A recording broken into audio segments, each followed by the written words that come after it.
Hey, welcome to After Work Conversations with Manic and the Jerk. Today we have a guest, the one and only BRUIZZR. The man, the myth, the legend.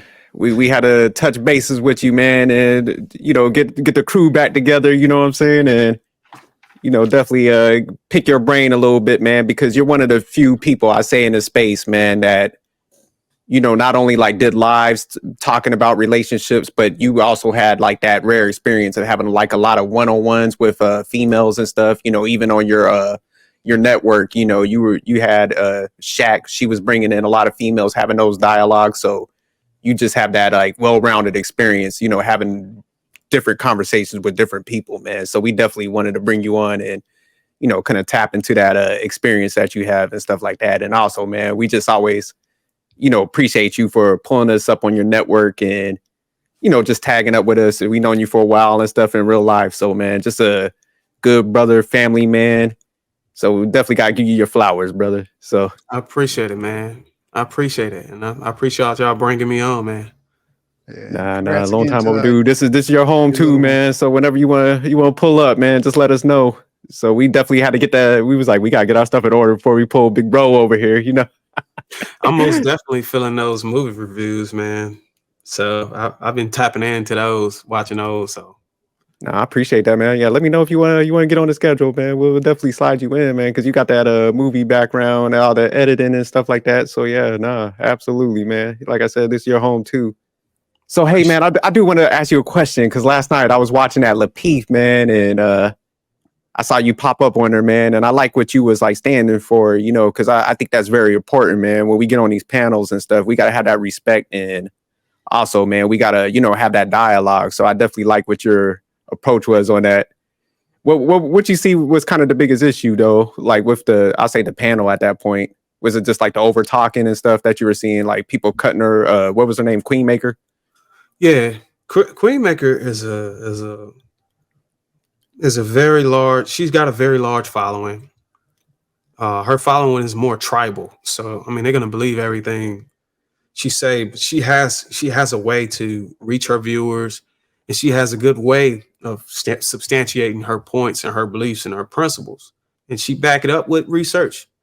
And she wasn't able to really get her points out without being interrupted or taunted or laughed at. It was very childish because whenever you have somebody on Lapeef Network, no shot at Lapeef Network, when you tend to have somebody that can actually challenge the norm, challenge the narrative, some would call it red pill.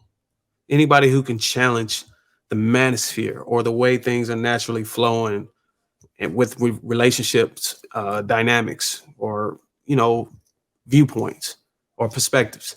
When you have somebody that's strong and held and grounded, especially a female voice, she's gonna get attacked over there. And I didn't like it. That I wouldn't say that's the reason why I popped up. It was a particular topic that made me pop up, but I kind of got this. I kind of felt a little discomfort sitting there. Uh, every time that she would talk, she would get interrupted. But the crazy part about it is she would listen. She would listen to everybody and let them finish. It would never interrupt them. You would think that men would behave like that. More masculine man, more mature man would act like. But it seemed like the men were acting like females at that point. And I was kind of surprised. I was like, damn, man, come on. Y'all been in this game for a long time. Y'all been spewing the same word and same talking points for a while. And finally somebody got something to challenge it. You don't even want to hear it. You don't even want a challenge. Yeah, So that's a good point because I was definitely interested in what she was saying and stuff. And I think, like you said, people do gotta sit back and listen and stuff. So yeah, I was definitely, I liked how you kind of popped up and set that tone and stuff like that. What was the topic that would interest you to go up there, anyways? Though, was it the leadership part? yeah, I gotta admit, man, I was holding my son, and well, actually he was just sitting next to me watching Gracie's Corner. And Gracie's Corner. Yeah, And I know about that. I had Lapeef on my phone. I still support him, and super chatting or whatever.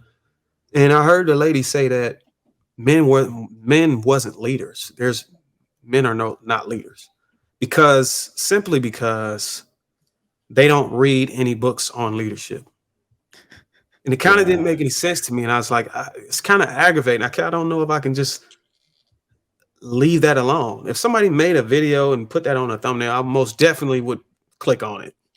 It would agitate me to a point where I click out. And that let me know why thumbnails or certain statements you make, if you're so absolute about it, you can win a click. And it just won me. It made me go and get dressed. It made me turn on my computer, turn on my lights, and I was like, I gotta get on here and you popped up quick. Why did she think?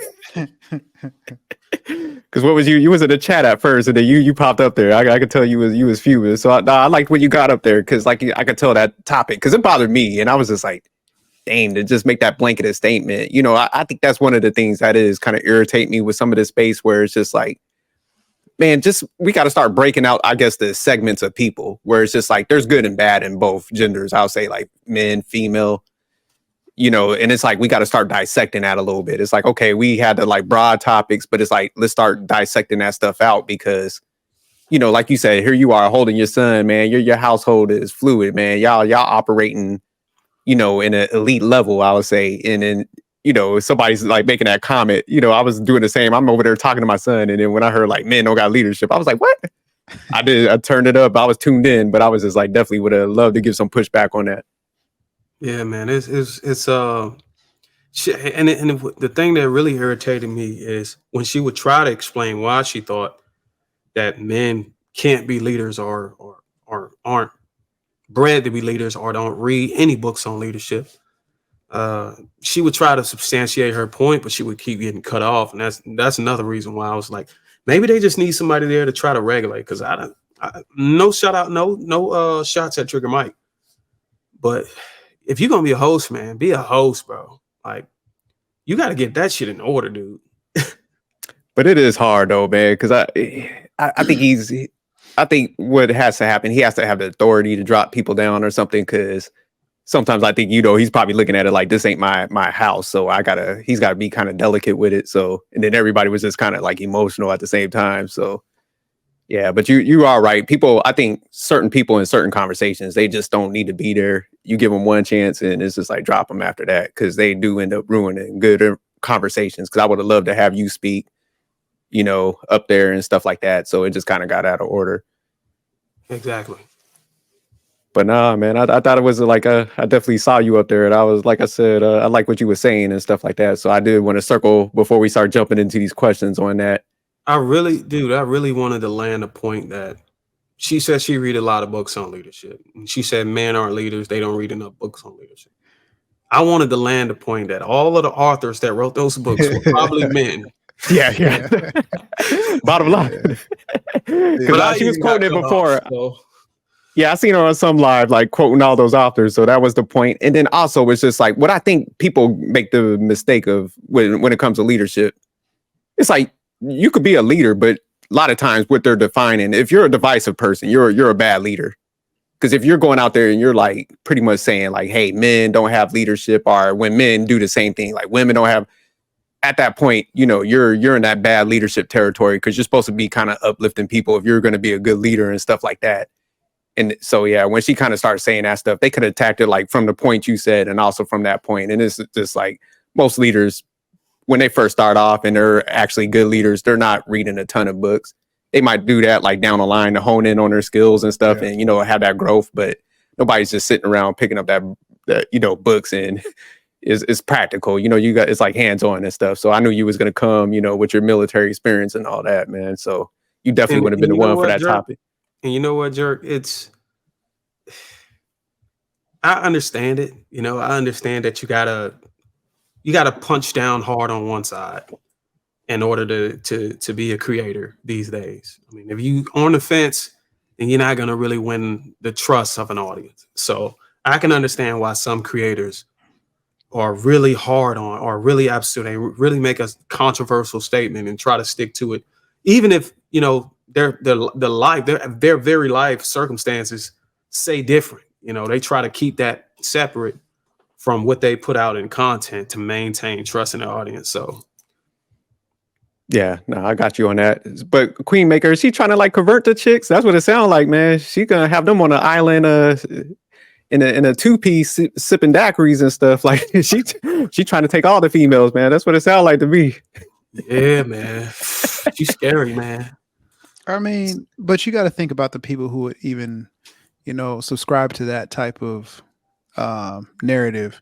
It's going to be women who have bad results, point blank. Because any women that have positive results, they're not going to listen to anything she has to say if she's taking this hard stance against men. Because women who do have good results with men, they're not listening to that. They're winning. The women that have bad results, constantly bad results, then yeah, she can catch a few of them. But if a woman naturally desires a man, she's only going to be in that space or part of her tribe for a temporary until she finds a dude. Now, I mean, people can get warped based on like their own bad experiences. And I think you interviewed a woman and you talked about like what she learned from that. So that kind of goes into that territory. But yeah, Queen Maker, I see her as definitely a person who, had some bad results with her husband and her ex-marriage and whatnot. And I think she's taking it out on all mankind, essentially. So it's just somebody who just had really bad results. And not to say it was her fault, but just through her own personal experience, just had really bad results. So she has this warped mentality and outlook on life now. Man, you know what, Manic Genius, you might not believe this, but I actually had that. Like, I write down dagger and I write down my point. That point you just made was my dagger. That was my dagger to the heart. She stated that she was married. We was never even able to get to that point with her. Yeah. She had quit off before we can go ahead and put the dagger in it, because you're right. She went through some pain with her husband, or still husband. I wouldn't say ex-husband, because apparently she's still going through separate divorce or whatever. And now she just transformed into this hateful woman, and she's taken every woman with her who feel the same pain, and she's flourishing off of it. One would say it's a business move. One would say it's just a misery love company. But you absolutely right, bro. Yeah, both of those points are right. No, that was solid. And this going to kind of lead into the first question that I'm going to pitch to you guys. So let me go ahead and cue that up. So what do you think is causing the decline in the marriage rates in the U.S.? And I'm going to start with you first, BRUIZZR. The marriage decline in the U.S.? Yeah, what's causing the decline in marriage rates in the U.S. from your perspective?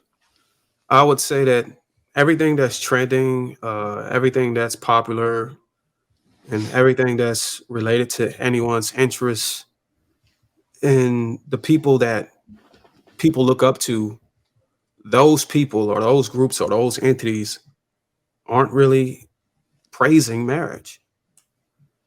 So it's becoming very unpopular. And the people who are following the people that feel like they're less interested are going to become less interested, because a lot of people want to mimic their icons, the people they inspired by. And you'll have someone like Kevin Samuels or Myron Gaines say, hey, treat these women like this, or don't do this, or don't. And people are going to flock that way. And they haven't necessarily had any experience to see if the thing would actually work for them. They just going off of other people's lessons. And it's a fear. So they're like, okay, I don't want to end up like this. No one's putting out enough information on how to maneuver or get around these obstacles. So maybe there's no way, there's no methods or no strategies to apply to my life so that I can get married. Maybe they don't exist. So I'm gonna buy into the toxicity. So is this what kind of drove you to this space to kind of set that example, would you say, with your channels and the material you kind of put out? Yeah, I absolutely took a different approach. In some cases, it might seem like I'm similar, to the red pill content manosphere, but I got a different approach with it. I really want to allow the women to talk long enough to try to understand them, to actually see what happened, whether they dropped the ball at, and how can they pick the ball up and keep moving. And in most cases, and before, the content I was making before is Once I found out where you dropped the ball at, I would just destroy you and just tell you there was no hope for you. Then I began to learn that, hey, look, you're going to have kids too one day. They might make the same mistakes. So you can't be evil. You can't be mean to people. So I wanted to come at a different angle with my content. And even if you had 4 baby daddies, even if you divorced a man 2 or 3 times, even if you may be delusional, there's still something, a problem that you might not be able to see that I might be able to see, and we might be able to talk about it and figure out how we can get past it. Let me ask you a question, because like I've been watching your new material, man, and I like the one-on-ones, man. Like you said, I know you guys reference like a few of the females, but having a dialogue with them and you kind of like just pointing out stuff with the new, I'll say, like method that you're taking. Do you think that's kind of like helping them shine some light on some of them areas that they might have had some problems with? Absolutely. And absolutely. And a lot of the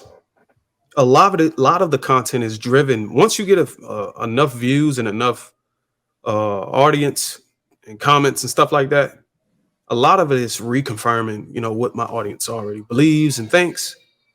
And what I'm trying to do is to figure out if anybody can not confirm it, to draw a deeper conversation. But the videos that really hit flat for me are, yeah, you can't make this up. I told you so. Women are delusional. That's right. That's right. It's the same shit over with. So I'll just be hoping and praying that I may be able to run into a woman who may be able to give me a different reason why this happened. But I keep running into the same.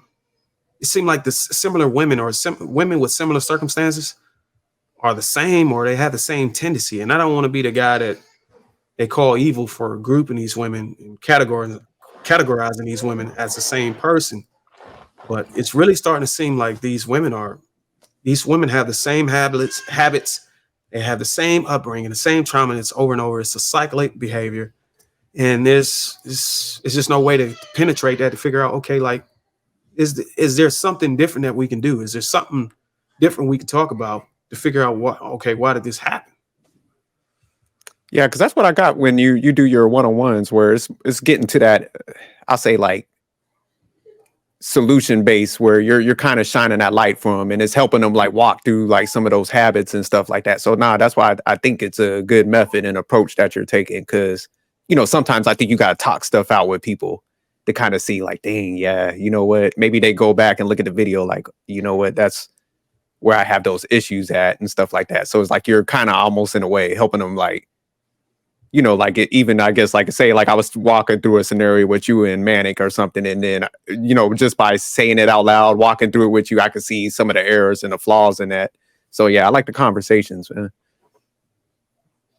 But all right, let me toss you the question, Manic, though. So what do you think is causing the decline in the marriage rates in the US?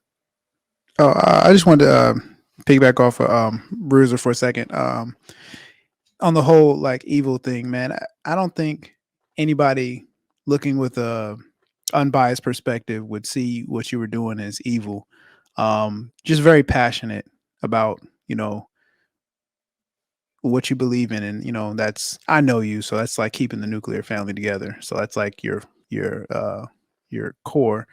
But when you say things and they impact, or somebody feels it and it's like almost like targeted at them, sometimes people can outwardly express that in the form of like name calling, and like, I'm sure you get enough trolls.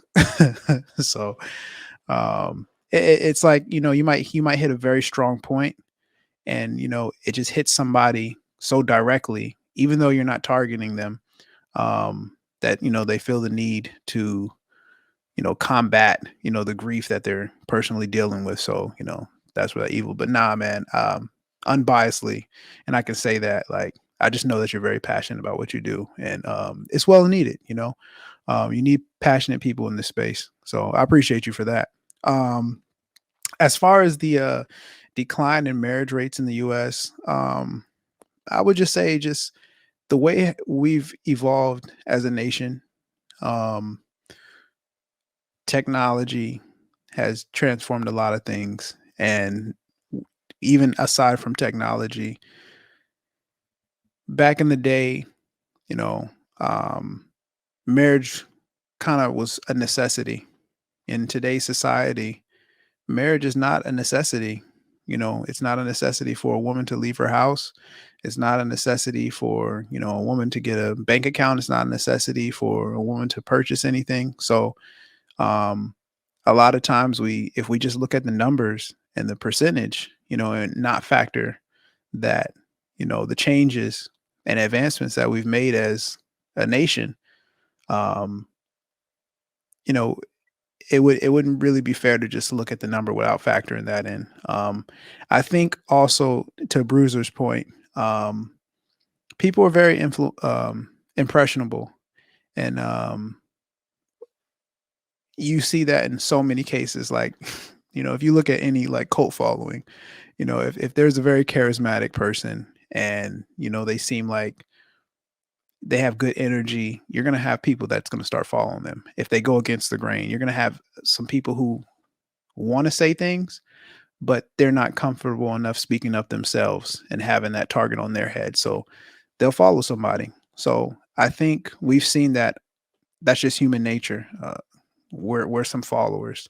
So piggybacking directly off of Bruizzer's point, which I agree with, is the sense of somebody that you hold on a pedestal or that you see as an icon or someone, a role model, and you're seeing them have constant negative results. So their negative results, because you idolize them, become almost in a sense of your negative results. So it kind of prevents you from naturally going out there and having your own authentic experiences. Y'all both gave some great answers. I think because of both of the responses y'all gave, I think we have that sense of entitlement now where we're just like, it's like our tolerance levels is just short, when you got to be in a committed relationship sometimes. Cause I think people are looking for perfection. I be hearing people like, when they're asking married people like, oh, you guys never talk about the bad stuff. It's like, man, we're human. That's going to be part of the relationship, but you got to work through that type of stuff. You're messing with a whole nother individual. So it's like, man, you got to have some tolerance and some patience, in a relationship. And I just think we're at that point now, a lot of people where it's just like, hey, I don't got no tolerance for nothing. I want things my way. I'm not trying to compromise and bend a little bit. So I think that's what's also sabotaging a lot of stuff. So now y'all gave some great answers, man. And you made a key point about tolerance, man. And it kind of relates back to what me and Manic Genius was saying about your own experience, getting out there and actually doing the work and getting your feet dirty or getting your hands dirty or whatever. And a lot of people are building their tolerances off of other people's experience just by hearing it, and not really learning. So they're like, I'm not going to tolerate this because Joe and Harry didn't tolerate it, or Joe and Harry went through this and I don't want to go through that. You don't know if you're going to go through that unless you go in it, because every situation can be different. It's a possibility for it can be different. You do consider, the tendencies women have, but it's just like business. You see a lot of businesses around you fail. Market changes. That shouldn't stop you from going out there to go reach your goals or your aspirations or your dreams just because everybody else is failing around you. So. No, that's an excellent point, man. Let me go ahead and queue up this next question. So, all right, BRUIZZR, based on your experience, man, because like I said, you got that experience where you see guys and, you talk to a lot of females in this space and stuff like that. Which gender do you think is having the hardest time in the dating market? I would say transgenders. No, I'm just kidding. But nothing against transgenders. I would say males. Males are having a harder time. And I would say the reason why they're having a harder time because women are, there's this liberation. There's this change from a conservative projection is going the other way now. Women are, able to do for themselves now, so to speak. They're able to earn on their own. They don't really need to be. They don't have any constraints in front of them. No. They have power now.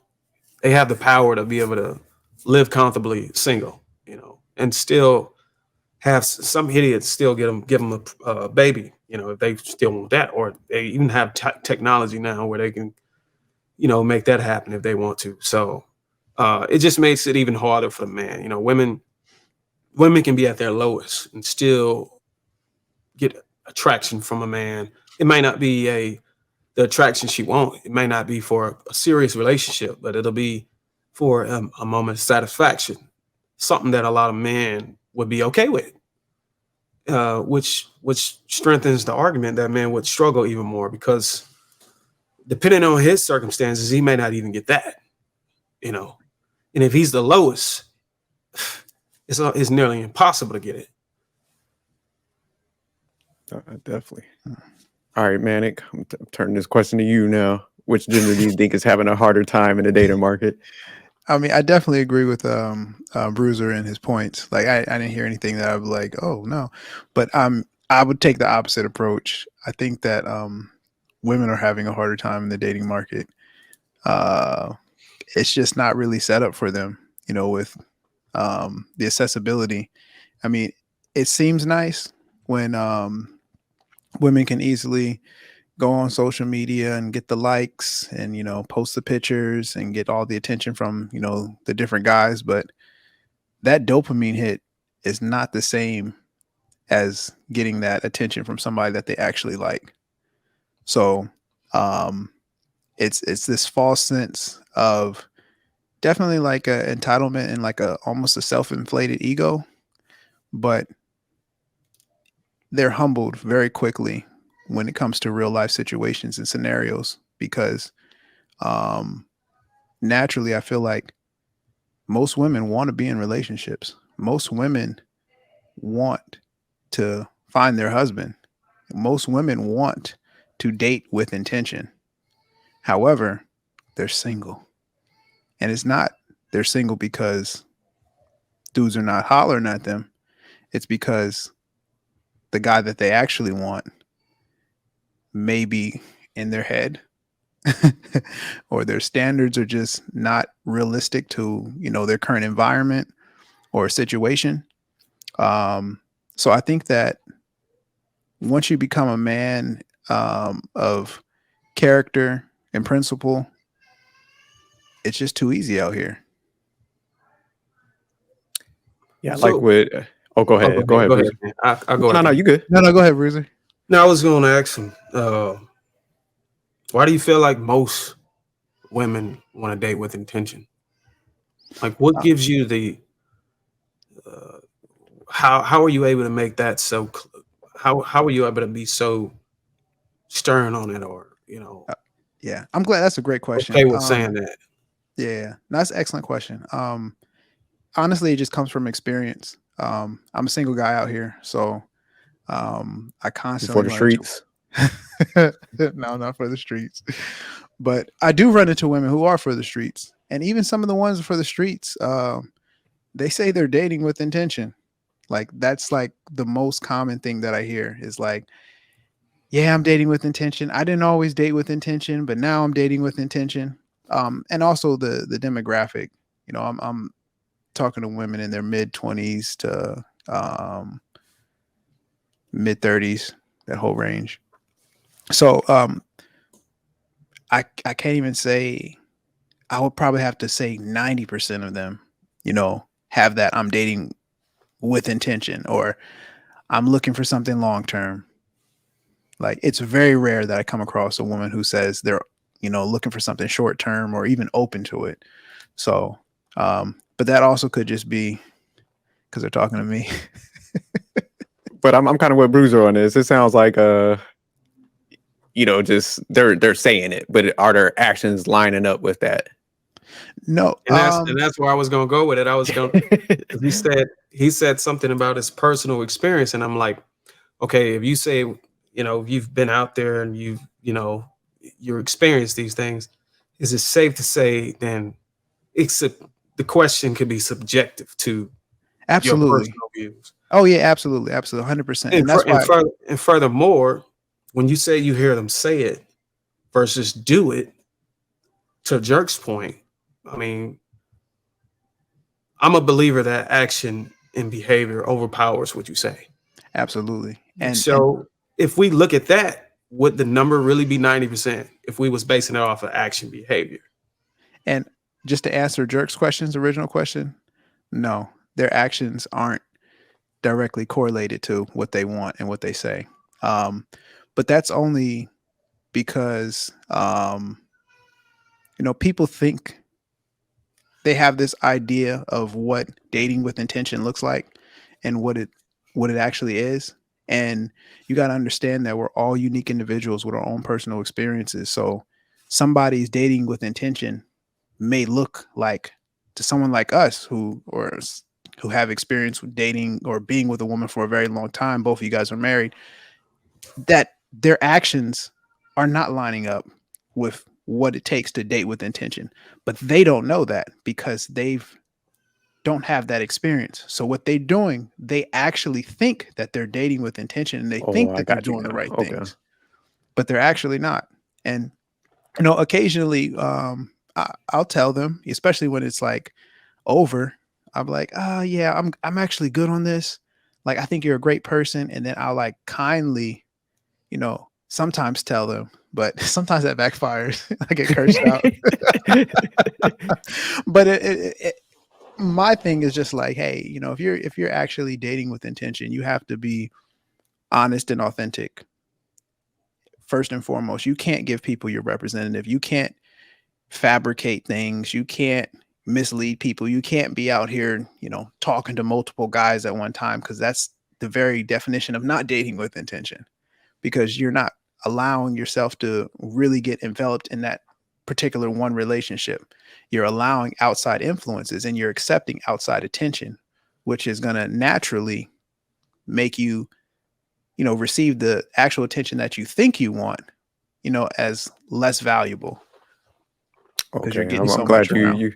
you broke that down, because at first I was like, so in their mind they're dating with intention, and Yeah, a lot in of their times mind. it's like I know with some just females I be talking to, it's like I get with this guy and I could kind of change him and stuff like that. There's some of that's Exactly. better that ego and stuff like that. So okay, I got you. So we can all agree that most women say they're dating with intention, but they don't act like they're dating with intention. 100%. And also, you said experience. I would argue that a woman's experience, the more experience she has in dating, could make her more incompatible for dating, Facts. based on sexual trauma. We talked about this on the other channel before, Yeah. and so I would say that I think upbringing is the most important thing that could push women to be more active, actionable with dating with intention. Yeah. Now there's so many things. Like sexual trauma is definitely one. Upbringing is another one. Also what I've noticed more recently is their friend group. And yeah, like that is Oh, a crucial piece. So I don't want to give too much of the game because I'm still don't out give here. it to him, man. game, Don't man. give it to him. I'm still out here in these streets and I can't be That was a I bar can't right like, there. The social group was a Well, because bar. you're saying like the influence on that from the yeah, group.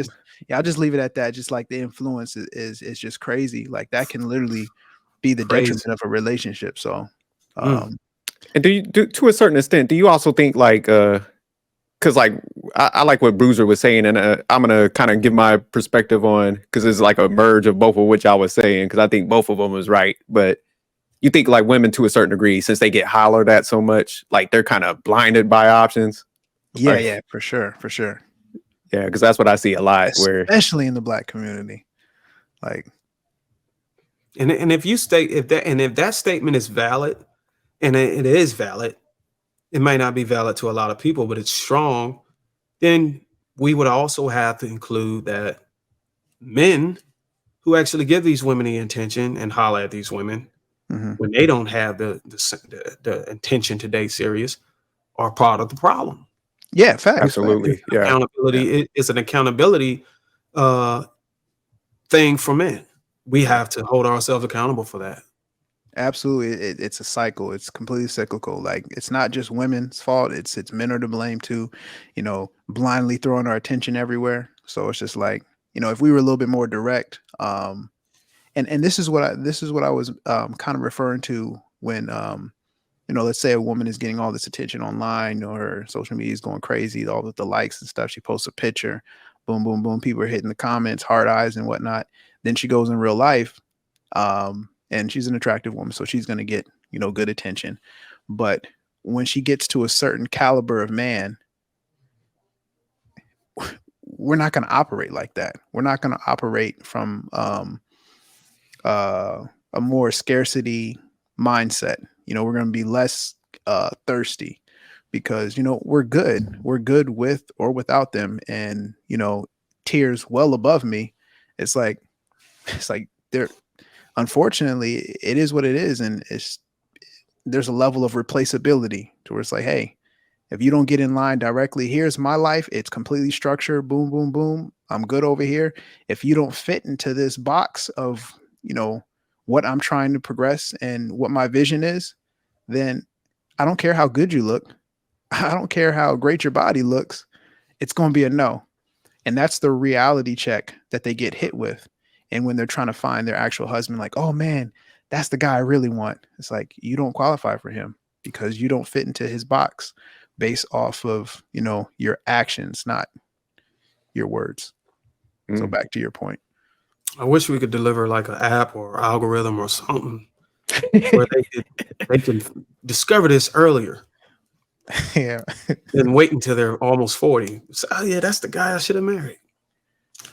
No, that's why I think these conversations are important, though.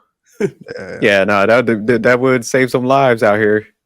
Because that's what I was gonna give my perspective on, like who's having a harder time. Like I think men when they're younger definitely have the harder time because they're not reaching that peak yet. They don't got their stuff together.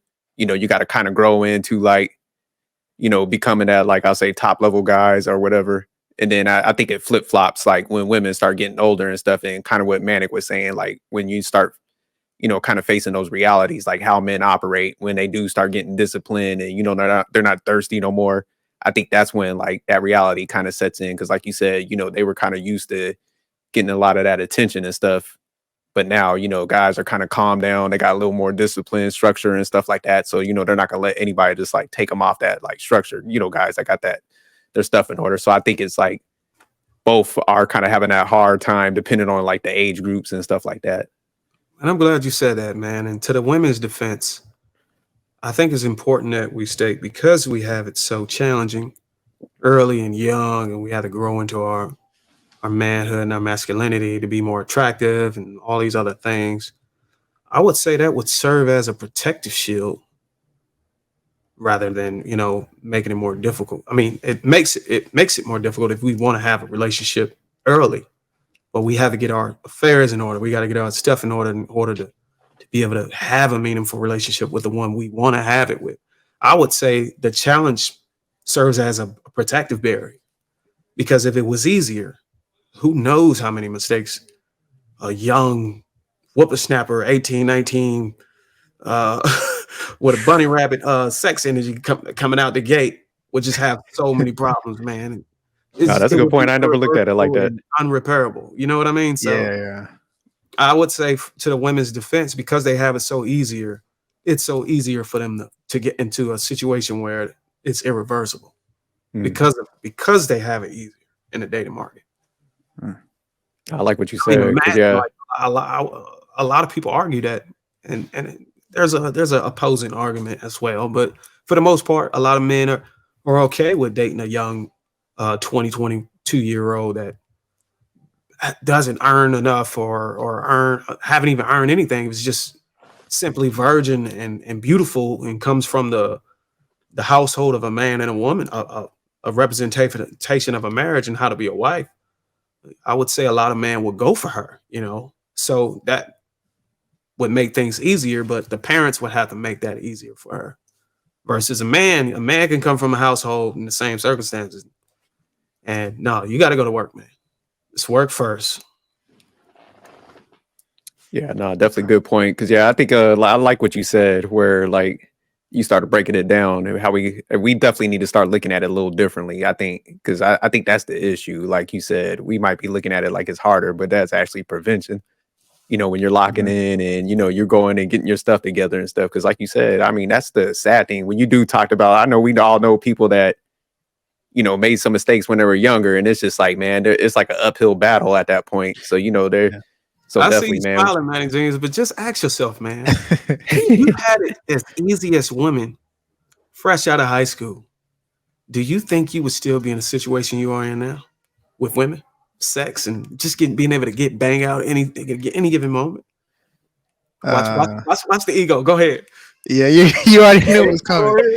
Yes, absolutely. Because I thought he was gonna say I already had it easy coming out of the gate. I did. I like I'm not gonna lie. This motherfucker. There you go with the soundboard. Nah, I mean, I'm not gonna say I had it easy to the point of like, you know, like with wealth and like, you know, there's levels to being, you know, there's levels to it. Like I'm a big levels guy, but like as far as being able to, you know, get an attractive woman, you know, that was never really the issue. And I think because I was able to get that young and early, I was able to kind of look past that and, you know, start finding people or putting myself or seeking people who more or less aligned with, you know, their principles and philosophies and whatnot. So I would say because you know I'm divorced now, I would say the women that I started dating in the like prior to my marriage, you know, I really focused on how would they, you know, work with my vision. And that was the new metric. It was no longer, oh man, she's cute. Let me just see let me like try to talk to her. Like, no, because I ran into several women who were, you know, better looking than the wife that I chose at the time, but they didn't align with the vision that I had. You know, I just didn't see them being, you know, essentially my helpmeet.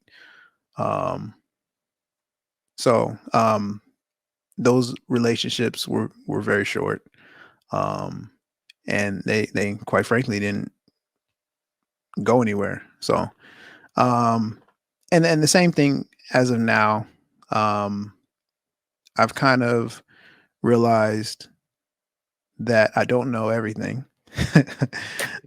That's that's like the big one. So I've definitely been humbled, you know, being out here as a single man and having to look at things from a different perspective. But it's not that bad. And you know, there's plenty good people still out there. It's just that you just got to find out what actually works for you. So somebody, But I think you missed the point what BRUIZZR was breaking down. Cause like I know we all like play sports and stuff, so we had access, but yeah, magnify that by like 100, and that's what a female's at. Yeah. So even like a top dude is like, I'll say like a below average chick when it comes to like access and stuff like that, accessibility. Mm-hmm. So yeah, I definitely would have probably been out here messed up in the game if I. Oh yeah. If it was to that magnitude, then absolutely, it would be different. I probably have a couple Manic Juniors running around here. And you know what? Since we can all agree with it, I think we could take this to another level of intelligence, to where we can. Sorry about that if y'all hear my. Oh, you good? No, that's right. Good, man. We can probably adapt. Part of fatherhood, man. You're good. Yeah. That's part of the game. The fact that or the assumption that it does us no good to complain that women have it easier. Oh yeah. And absolutely. the statement should be, you just best be damn lucky you don't have it as easy as women. Yeah, no, man. When you said that, like, oh, absolutely, nah. Because, like you said, sometimes, like when you have privilege, man, it does slow you up. Like, you know, it's like a couple people that worked with me and Manic. You know, their parents like laid everything out for them, and they just had no drive and ambition. So it's just like sometimes, like you said, it's just like when you do have like all those options coming at you and stuff. Like I said, it could blind you and give you that false sense of like, hey, this life is always going to be like this. And then it's just like, we're all going to get old. Father time is going to get everybody. So it's just like when looks are going to fade, you're not capturing that attention. And if you didn't develop like the personality, how to like draw people in, and you have that authentic, like I say, character and stuff, then yeah, that's why you might get left behind. So yeah, I totally agree with you. But all right, y'all want to go ahead? Let's jump into this next question real quick, and I'm gonna start with you first, Manic. So, from your experience, do you see any differences in women's approach to dating based on their ethnicity and culture? Yes, 100%. What is it like major? Like, would you say differences? Would you say? And I can't go too much off of experience. I can just kind of go off of what I see and know about different cultures. Um, some cultures still have the arranged marriages. Um, and then there's cultures who have more adopted, not necessarily such an arranged marriage type situation, but more of like guided, marriage to where it's like, hey, this person comes from a good family. We come from a good family. We have the same core values. You guys should get together and, see if anything hits off. So, um, culturally, you don't see that too much in the African American community. And I think that's to BRUIZZR's point. When you think about somebody's background, their foundation, that's a crucial element to how compatible you're going to be with the person. So um, if you come, if you're coming from a distressed background and somebody's coming from a really solid foundation background, you, if you're the person coming from the distressed background, you have to be very receptive to throwing out what you think you know and accepting based on somebody with a foundation that's greater than yours, and that takes a level of humility, and those people end up generally winning. And it's just like um so if you come from a good background and you're dealing with somebody who's coming from a distressed background, the opposite has to happen. They have to be the ones that are very receptive to, this is how life looks like when it's functional. So I think that I can't speak Without on every. shaming to a Yeah, certain degree, yeah, right? yeah, Yeah. yeah, without shaming, absolutely. It has to be open with understanding and communication. But I can't get into every single culture or ethnicity, but I feel like, even if you just look at the I'm going to say this with a broad statement, the Asian community, they kind of date within amongst themselves, and their marriages tend to last a little longer when they operate like that, because there's certain cultural values that are just understood, and there's certain levels of what's acceptable and what's not acceptable versus, and it's almost like a group think, right? It's like this person already knows the basic foundation of like, hey, this is absolutely crossing the line towards disrespect, but this is kind of that gray area. But I know this person, we have such a understanding of our foundations of what like respect is and what disrespect is. We don't have to spend all the nuances, defining all of that. We can just focus on like the gray area stuff to where, and I think that generally just makes things easier. Not to say that you should only marry within your culture, because I feel like the greatest experience is when you expand your mind and broaden your perspective. So I'm definitely a proponent of just, dating somebody who fits your overall vision or plan. But I think that there's great differences in the way women approach dating based on their culture and ethnicity. All right, BRUIZZR. So from your experience, do you see any differences in women's approach to dating based on their ethnicity and culture? I'm gonna have to rock with Manic on the experience part. I don't really have experience dating outside of my culture. I have had situationships with women that weren't black women, but it wasn't enough to give me a good, strong point on figuring out the differences. I can tell you by observation that I wouldn't say it's a black thing.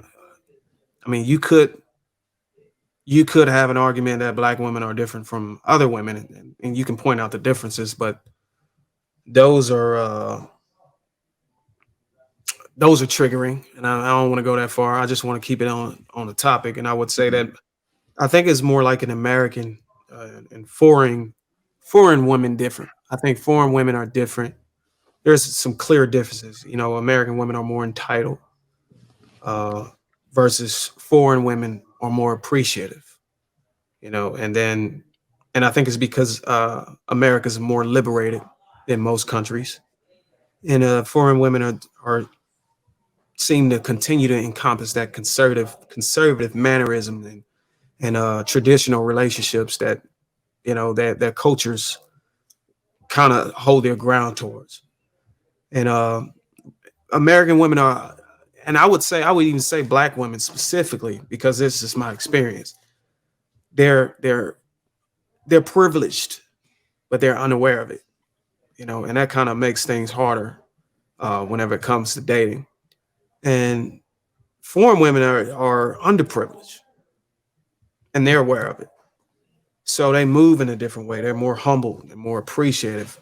And if even if they can't find a man in this country, they wouldn't have no problem, no issues finding a man abroad because of their, like I stated before, their appreciation and their ability to stand their ground on their conservative values and cultural values versus American women. What they may struggle trying to go abroad based on a liberated approach and a liberated mindset, entitlement, you know, unrealistic expectations, a spoiled mindset here. So, and that may somebody may be able to use what I just said as an argument for guys to get their passports and go overseas, and they wouldn't be wrong. Mm. Yeah, you said expanding them options. Yeah. My take on this, just kind of, I do like what Manic was saying, because I was like thinking about other cultures, because I did grow up in like multiple places, and also I lived overseas and stuff like that. And I think you're kind of spot on. I think one of the issues I was just saying in our community that we have is just like, you know, like when you were talking about like, say, like Asian culture, it's like a lot of cultures prop up like a man that is like getting educated, you know, that's kind of, you know, getting this stuff together. Yeah, And they kind of absolutely. like put that at the forefront, like, hey, this is what we like, we champion, you know. And I think Mm. sometimes in our, where we lack, where you was like talk about the vetting process, where it's just like, hey, families will align, like they were like, hey, Johnny over there is a chemist, he's an engineer, you know what I'm saying? They're pushing that's the cool guy Yeah. somewhat. Where, you know, I think we take the opposite approach sometimes, where we're pushing to the forefront like things that might be a little toxic sometimes and stuff like that, and we're not really champion, you know, like, you know, we say it all the time, like, oh, look at them nerds over there and stuff like that. So we're kind of like suppress that, the people that got their stuff together, and we're not like aligning, I'll say, our kids with each other, and, you know, kind of putting that to the forefront. So I do see, like, when we're talking about like cultures that they do champion, like I said, people that's getting their stuff together, you know, parents are like, hey, that's the guy you need to go after and stuff like that. They're definitely embedded that in their Yeah, kids you're or right. and stuff like that. So I think that's the biggest difference I see. You know, because even I was like victim of it, you know, like going to school and stuff. I'm like, man, look at these nerds and stuff. And I didn't, you know, see the appreciation of the good that was coming out of getting educated and, you know, kind of hunkering down and studying and stuff like that till I like got out of the military, started going to school and stuff. I got more mature and stuff like that. I was like, damn, you know what? These people got it right. They lapping everybody. So I just didn't know how to connect the two pieces with each other and stuff. So I definitely love your perspective. All right, we'll go ahead and jump into the last question, unless y'all had anything else on that one. No. All right, the last question is, do you think things will eventually get better in the US? And we'll go to you first on this one, BRUIZZR. Or you just think we're doomed? I wouldn't say better, because people tend to define better these days. Or let me change that. So, in order for something to get better, things that have to be improved. You have to associate improvement with the essence of things getting better. And most would argue that things are the things that are changing aren't necessarily for the best, but they're just to make more people comfortable not living up to, I guess, the standard. And when you say better, that means that means liberation to me. Normal means conservatism. So if everything stay normal, you know, you got a lot of people that's going to argue for things to change. And it's kind of hard for the normal to improve because nobody wants to be the same. Nobody wants to deal with the old ways. So when you say better, what do you mean? Like, better relationships, a better society? I guess Because if you go back you 20 kind of years, hit it as you can far as really- like the improvement in marriage rates, like an increase in marriage an rates or increase in something. marriage rate? Yeah. No, man. I think we're gonna come to the point where marriage is gonna be a thing of the past. Mm. I think it's gonna be a thing of the past because you got couples right now that's able to stay in long-term relationships and maintain, and they feel better maintaining their independence and protecting their personal assets.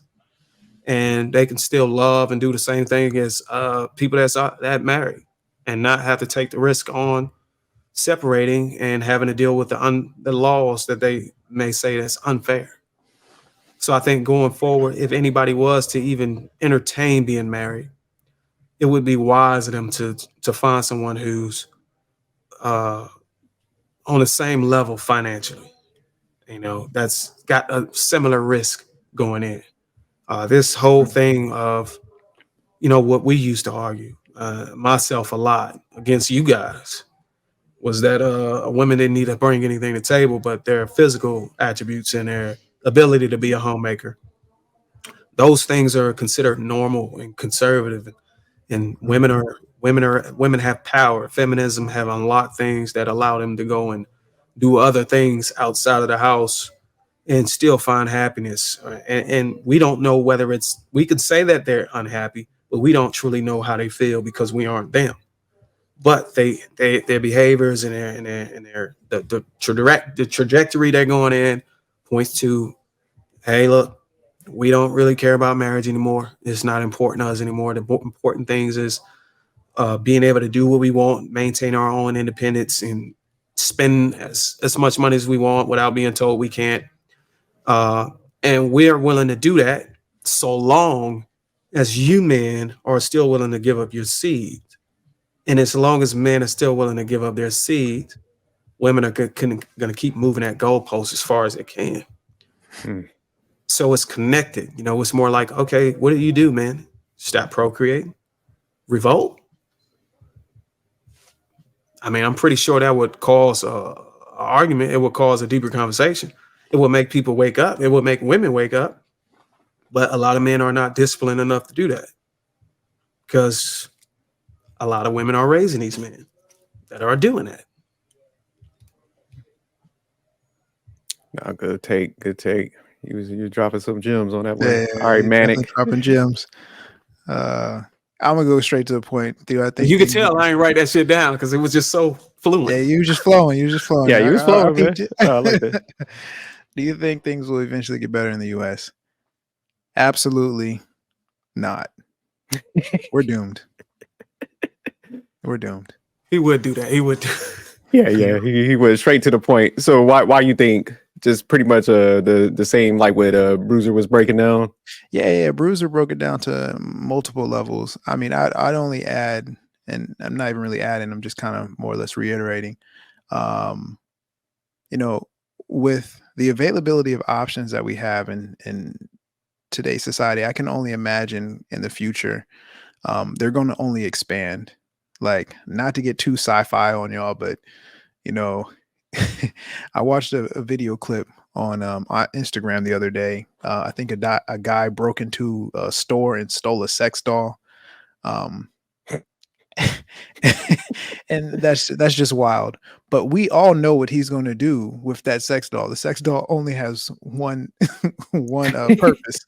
So I'm sure that we're going to get to a point to where with AI and robotics, these type of alternative routes of relieving oneself are going to become more and more advanced, and it'll just kind of like a certain, and it originally would definitely start off with a small percentage of people will, you know, pick the, hey, I got this robot that's going to do exactly what I need them to, you know, fulfill.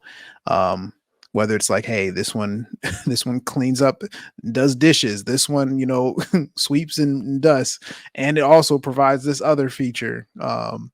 So I think eventually, you know, when you have so many options like that, um when you have that many options, uh you know, we just get blindsided by options, and it's just going to get worse. I don't think that people like to look at themselves in the mirror and realize that they're actually the problem. So that Man, lack of let's accountability is on both sides, men and I was women. trying to come off mute and hit the wrong thing, brother. But You good? I knew you were coming back. That's why I didn't that's even sweat it. crazy, man. That's crazy what you said. I don't know. I know you. I know you said AI. What is it safe to say that you mean that we're going to be moving to a point where wives are going to be artificial intelligent robots? Wives and husbands. That is crazy. What was that one movie, man? Ex I Robot. Machina. Oh, Ex Machina. I Yeah, mean, I well, saw Ex that one. Machina was just like that was just more of a science fiction to where like this robot was, you know, more human like. But I think, you know, there will be somebody, you know, once it's cost effective, it'll probably cost the same amount as a car. You But know, one of these. I think Keanu Reeves played in a movie where he lost his family, and he was a robotics Damn, I know exactly which one you professional talking. scientist, and he lost his family in a car accident. And he recreated his family. Mm. He downloaded their brain, their memory, and uploaded into robots, and they had skin like features and everything, and they looked What? like I have to themselves. watch this. Yeah, I'm gonna have to rewatch that. It actually it actually will make you cry, bro, because you know what? I'm not going to even tell you that part. Yeah, don't tell me. Yeah, I'm I'm about to watch definitely But that. watching We that. gonna have to do a breakdown on that one, man. it was some pursuit of happiness type tears in a subway bathroom type Mm. moment. That kind of tears. So I agree with you, man. I believe that It's called I Replicas. yeah, replicas. Yes. That's what it was. All right, yeah, I'm gonna check And that out. I firmly believe that something like that could be dangerous given the my fear and trauma from watching a lot of um cybernet Terminator movies.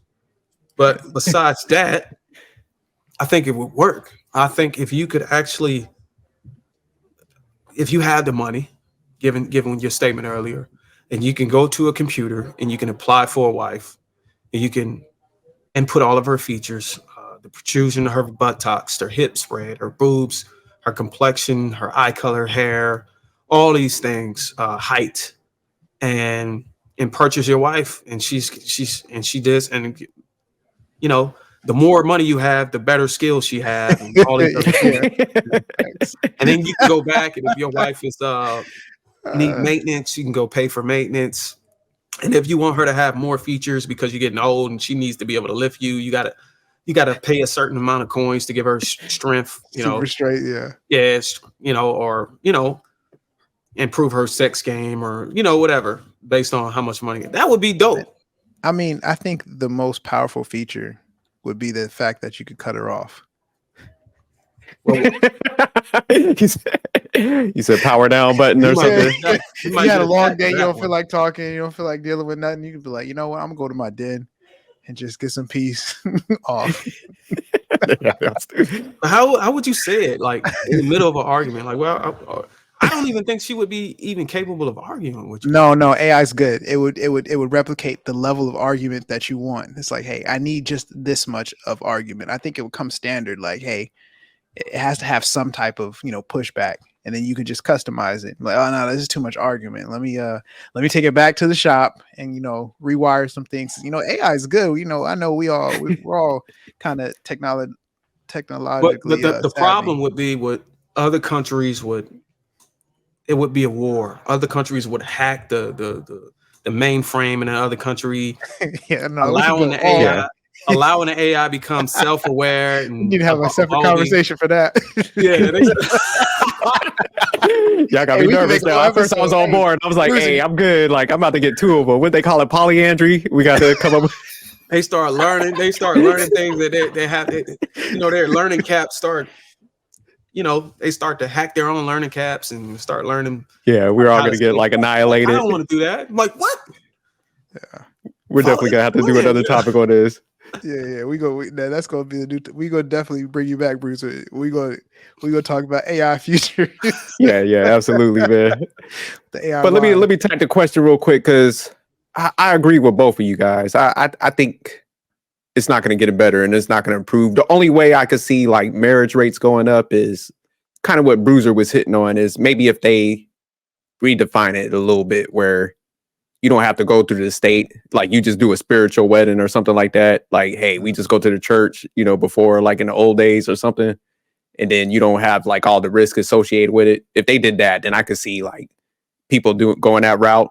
But yeah, if with the risk that everybody's kind of seeing, and it's on both sides, men and women now, where I think, like BRUIZZR was saying, they're embracing those like long-term relationships. Yeah, I think marriage is definitely going to decline. Yeah, no, that's an excellent point. With the risk associated, because you have to do it through the state. There's a lot of red tape when you want to get out of it, or not even get out of it, but Resolve the the marriage. yeah, resolve it, and then there's not much, in today's environment. There's less incentives for marriage, unfortunately. So that has an impact. But yeah, Yes, no, absolutely. it's not gonna get better. But all right, man, we'll go ahead and go around and get everybody's like outtakes and where we could find you at and stuff like that. So we'll start with you first, BRUIZZR. Drop a couple gems on us and also let us know where we could find you at. And I will be putting his information at the bottom of the video. So go definitely. He got great content, man. I think I would say like his one-on-one interviews is probably some of the best that I've seen on Yeah, YouTube. for sure. So you got to check that out. Interesting, entertaining, and also informal. So. Right. So appreciate that, man. Thanks. I'm at Love Cost on YouTube. It's Love Cost Podcast. You'll see a number of videos pop up. It's a black border with a heart and a dollar sign and a dagger going through it. So yeah, check us out, man. Ladies, if I really right now I've been talking to the ladies because ladies seem to drive more conversation and content. Conversations with men seems to be too logical and too bland to have a deeper conversation. So any ladies who are watching this and that want to come over and join the show, shoot me a message. My email and contact information is in the about me section of the channel. And what we do over there, we similar to what you guys were doing on the Concur Network, man. We just have meaningful dialogue, meaningful discussion, trying to get to the bottom of things, but being completely upfront and honest so we can try to figure it out. And that's all that there is to it. There's no debating, there's no argument, there's no bashing, there's no tearing each other down. It's all positive and solution based. I mean, and even if we can't get to a solution together, I have a recommendation system that I, for the past 2 episodes, that I tend to give out now. So Yeah, I gotta watch the last one because I have them marked off, so I'm gonna have to catch up on it. I definitely want to see how the recommendation system is. That's dope. All right, Manic, where could we any words of wisdom? Where can we find you at? No words of wisdom. I'm full of words and wisdom on all our channels, so you could just Definitely not the most humble guy, y'all. and I've never claimed to be. Yeah, check out our videos on our page. You want more words and wisdom, my outtake, my perspective on life. You can find me on IG. That's primarily where I am. And you can find me on this channel, The Manic Sophistication. I do want to say thank you to BRUIZZR for coming through and having such an interesting dialogue and conversation, because this was dope. And this is long overdue, and there's gonna be many more to come. You know, you're like Jerk said, you know, this is another home for you. So I gotta ask, man, did y'all expect the conversation to be different? Nah, Actually, I don't know, I because Jerk be looking for that smoke sometimes, man. no. I can look at Jerk's eyes light up, like if I get too close to saying something that disagree. Oh yeah, he's ready to go in. I just, man, because I be listening, and like I said, you definitely, man, I always watch your growth and stuff like that. But I also always, you know, even when we always disagreed, it was just, you know, it's coming from like the heart, because it's just like, man, we know each other in real life, where, man, we're all stand-up guys and we're family oriented, so we all learn from each other, man. Ain't nobody walking around perfect. I don't got the answers for everything, so. Yeah. If anybody ever think that, you know, they already in the wrong to begin with. So I thought we was just gonna have a great conversation like we did, man. So I knew you was gonna come and cook. And that's the whole thing, you know, with this whole thing. Like I told Manic, he was like, man, I feel like I'm always talking. I'm like, dude, y'all talk, man, because I love just sitting back and hearing the dialogue from people, man. I feel like I got the best seat in the house, man, where I get to sit back and listen to y'all cook and stuff like that, you know. So I love the conversations, man. I definitely appreciate you coming up. So definitely gotta have you back, man. Yeah. Appreciate it, man. I appreciate y'all, man. All right, man. But yeah, just tune in to the channel, and like I said, I'm gonna drop BRUIZZR's information, so please go by. Definitely, we got to get better. All of us is supporting everybody's channels and uplifting everything, man. It ain't just about you know, support other people. So we gotta get better in this space with that. So, all right, we'll go ahead and close this out. Thanks again for stopping by. Yeah, no doubt. Appreciate it, bro. All right, man.